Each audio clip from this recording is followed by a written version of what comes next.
Selamat pagi anak-anak. Gimana kabarnya hari ini? Semoga kalian sehat-sehat ya. Hari ini kita akan belajar tentang materi daerahku dan kekayaan alamnya.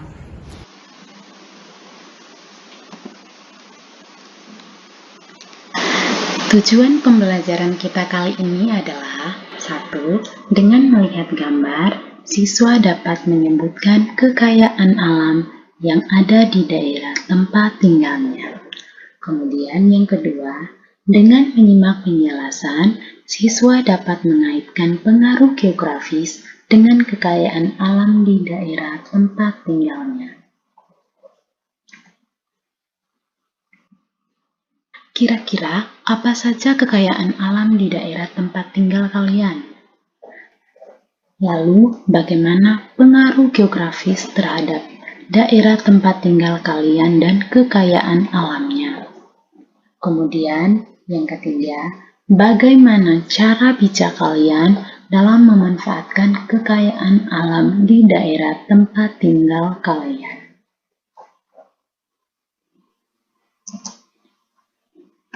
Anak-anak, permukaan bumi memiliki karakteristik berupa bentuk, fungsi, dan kondisi fisik yang berbeda-beda.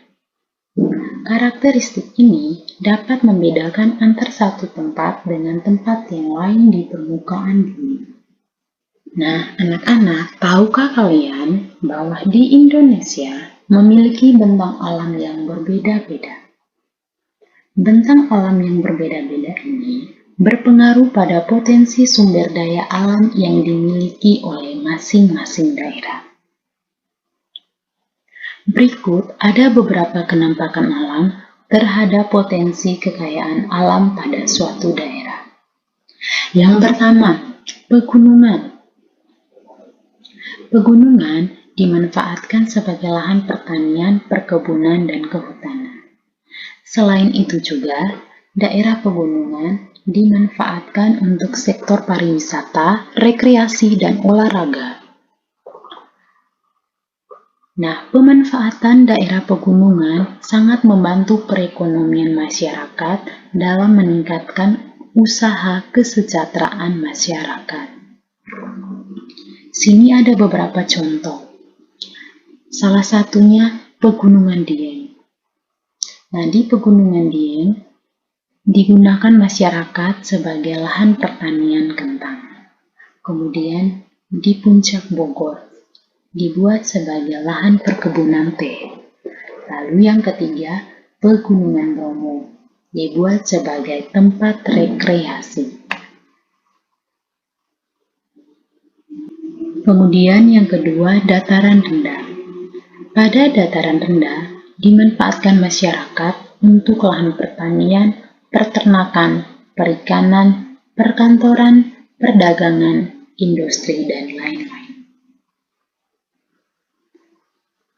Berikut contoh pemanfaatan dataran rendah untuk aktivitas perekonomian.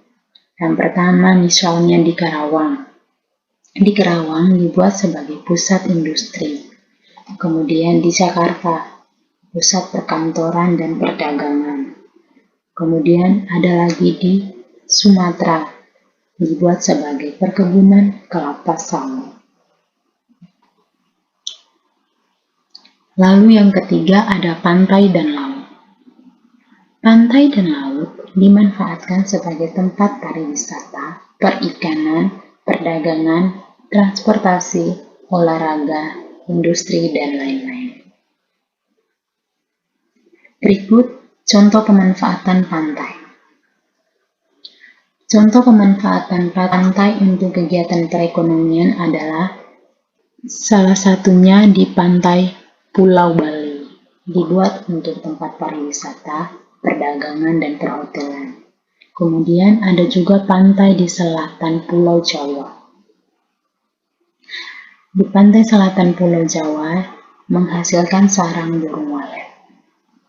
Lalu ada juga contoh pemanfaatan wilayah laut. Salah satunya di Selat Bali, dibuat sebagai jalur transportasi laut. Kemudian Kepulauan Natuna dibuat untuk pertambangan minyak dan gas.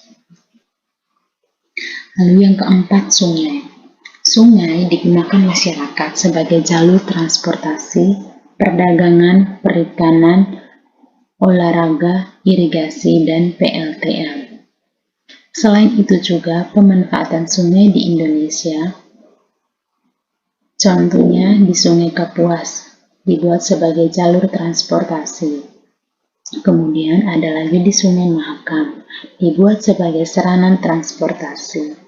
Lalu yang ketiga, Sungai Barito, dibuat untuk tempat perdagangan. Lalu yang keempat, Sungai Bengawan Solo, dibuat sebagai tempat untuk irigasi. Nah, sekarang Ibu akan menampilkan beberapa gambar. Yang pertama, yang kedua, gambar yang ketiga, dan gambar yang keempat. Nah, dari gambar ini, kalian akan menjawab pertanyaan-pertanyaan dari Ibu. Nah, ini dibuat sebagai tugas rumah kalian. Yang pertama, tuliskan kekayaan alam yang dihasilkan dari keempat gambar tersebut. Terus yang kedua, tuliskan apa saja kekayaan alam yang bisa kamu temui di daerah tempat tinggal kalian. Lalu yang ketiga, tuliskan kekayaan alam yang paling unggul di daerah tempat tinggalmu, atau kekayaan alam yang paling menonjol.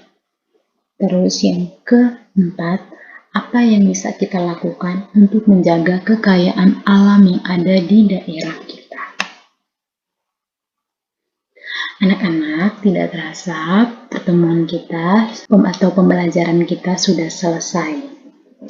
Ibu harap tugas yang Ibu berikan kalian mengerjakannya. Sehingga pada pertemuan kali berikut kita akan membahas bersama-sama. Baik, pembelajaran kita sampai di sini ya. Jangan lupa tugas-tugasnya dikerjakan. Selamat siang, Tuhan Yesus memberkati.